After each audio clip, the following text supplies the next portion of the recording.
Hello everyone, তো একটা ছোট্ট ভিডিও নিয়ে চলে এসেছি। তো তোমাদের ভালো লাগবে। তো আমি দেখো সকালবেলা উঠে আগে জামা কাপড়গুলো গুছিয়ে নিয়েছি। তো ছেলে গেছে স্কুলে, তো ছেলেকে আগে খাইয়ে দিয়েছিলাম স্যারেলাক্স। তো ও খেয়ে আমার মেয়ে গেছে দিতে, তো আমি আর দিতে যাইনি। তো সামনে স্কুল বলে তো এদিকে দেখো ঘর তোর কিন্তু আমার গোছানো হয়ে গেছে, চা খাওয়া হয়ে গেছে। আর এদিকে বাবা দেখো কালকে রাতে কতগুলো পেঁয়াজ এনেছে। তো পেঁয়াজগুলো ভাবলাম একটা ঝুড়িতে রাখি, তো পেঁয়াজগুলো নাহলে নষ্ট হয়ে যাবে।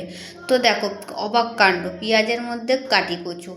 তো যাই হোক কাটি কচুগুলো পেয়ে গেলাম। তো এর মধ্যে দেখি ডিম দিয়ে করতে পারি নাকি। তো বাবার তো খুবই প্রিয় এই কাটি কচু দিয়ে ডিম খেতে। তো এই পেঁয়াজগুলো সমান করে রাখি, এই পেঁয়াজগুলো দিয়ে পেঁয়াজি করবো আর ডাল করব। ইচ্ছা আছে, জানি না এখন কি হবে রান্না বান্না। তো আমাদের তো রান্না চেঞ্জ হয়। মা এদিকে ছোলা ভিজিয়েছে, ছোলার মধ্যে দেখে অঙ্কুর হয়ে গেছে। তো আমি মাকে বললাম তো ছোলাগুলো একটু সেদ্ধ করো, বিন নুন দিয়ে আমরা খাবো। তো খুবই ভালো লাগে রোদে বসে বসে খেতে।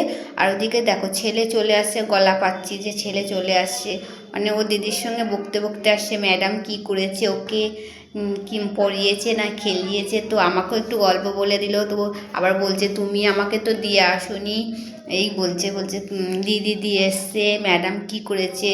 তো এখন ওদের তো পড়ায় না, মানে একটু খেলাবে একটু পড়াবে, এইভাবে ওদের ইয়েটা করাবে, না তো মনটা বসবে না না। তো এদিকে গল্প হচ্ছে আমাদের দুজনের, এখন কত গল্প করছে দেখো। আর ওর পাকা পাকা কথা শুনতে না সত্যি খুব ভালো লাগে। আর আমি না আর ওকে বলি কী কী হয়েছে না হয়েছে জিজ্ঞেস করি পাকা পাকা কথাগুলোর জন্য। আর এদিকে দেখো ছোলা কিন্তু আমাদের এদিকে সেদ্ধ বসিয়ে দিয়েছে। আর দেখো ছোলাগুলো দেখো অঙ্কুর বেরিয়ে গেছে, তোমাদের তো বললাম। আর এদিকে আমি একটুখানি মুখে ক্রিম মেখে নিলাম, মুখটা এত টান টান ধরছে বলে।